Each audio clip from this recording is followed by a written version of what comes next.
Hello everybody, this is James, Big Block Clones again. I thought I'd make a final Lash video just to show you exactly how I do this. So this is the first. I'm going to start with the standard stamped steel rocker arms, and then I will go to the ratio roller rocker arms, the gauges. And the gauges are a lot easier to set, just so you guys know. I didn't have any problem with the gauges, but I always kind of have to fiddle with these a little bit.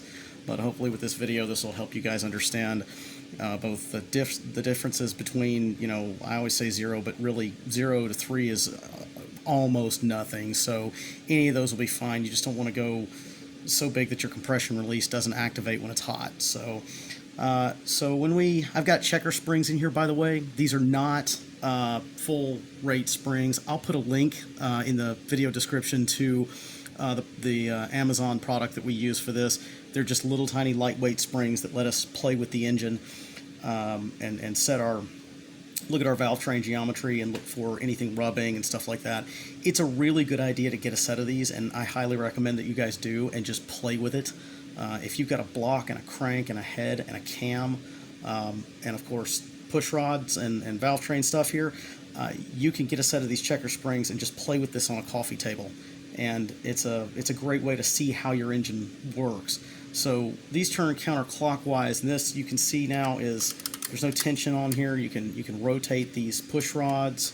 That indicates that you're on the base circle for the most part. It doesn't tell you if you're on the center of it, but you're on the base circle somewhere. Now, if I rotate, the first thing you're going to see is the exhaust lobe opens. Okay, the exhaust lobe activates the exhaust rocker arm, which opens the exhaust valve. Now, if we roll it backwards from what should be top dead center, you see there, that's the compression release event. It's about 40 thousandths. It's just enough to blow off the compression through the exhaust valve so that it makes it easier to start.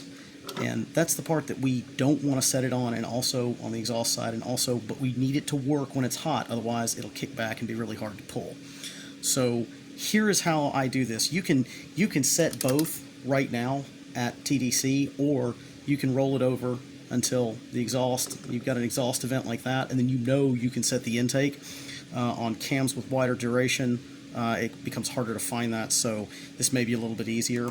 Right now this guy's not locked down, so he's just kind of hanging loose. And what I usually do, one foolproof way to do it, is like, let's say you wanted 3 thousandths. Well, you can put your 3 thousandths feeler gauge in and see, right, if you want to check it and see where it is, you can put your thumb over the end of it and then pull. That's quite a bit. That's a lot of lash. That's nowhere near 3 thousandths. We need to get a lot tighter. So if I take my 3 thousandths feeler and I put it in like that, just kind of lay that dude like that. Okay. And then push down on the back and then roll this until just till it gets just tight enough. You're still able to spin your push rod around. Okay, that's where you want to be. And what I'll normally do is grab this guy, grab the lash adjuster, and roll him back, loosen the lash adjuster about 45 degrees, maybe a little bit more. And then put pressure on it and lock it right there. Okay. Should be able to just slide my 3 thousandths feeler gauge out. Notice it slides right there. 3. Okay. And now we have our lift event. Back around. TDC. 3 thousandths. Slipped right in. Get a little bit of drag there. That's what you want. You don't want it to be so smooth that it just slips in there. But a little bit of drag, and that's where you want it. Now let's say if we wanted to set it a little bit tighter than that. Same procedure. This is how I do it. I mean, you guys can do it how you do it as long as it works. But you'd loosen it. And then say we wanted to get closer to 0. Maybe we want to do like 1.5. Do 1.5 thousandths. Tighten it down till it stops. And this is easier to do when you're not using a checker spring. Tighten it down till it stops. Leave it. Put your 14 millimeter on.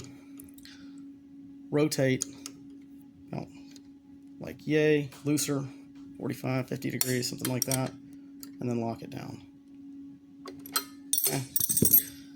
And there's one, whoops, there's, I don't know if I can get him in there. There's 1.5. Let's see if 2 will go.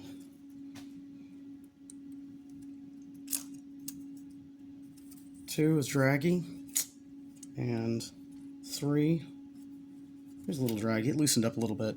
You can see how that works, though. It can loosen or tighten up depending on how you hold it. So there's a bit of an art to it. It's good to get checker springs and play with it, just so you can see how finicky it is. And you can hear that. That's like a loose 3. So yeah, didn't quite make 1.5, but it's something you got to play with. I usually have to do it a few times before I get it perfect. So hopefully this helps you guys, and I'm going to show you the gauges now. Okay, so now we're back with the gauge rockers, and this is with the TC225 block. It's a 136.5 millimeter deck height. It's got a 40 thousandths head gasket on it and a shredder head. The push rods are 5 3/80 length by 1/4 inch diameter, and then this is the standard setup that we use for the level 2 heads with the titanium retainer sitting at 950 install height, and set of gauge 1.3 rockers. These are the blue ones. We carry the black Venoms. There's no difference in the geometry or how they set up. So this is how you would set lash with one of these guys.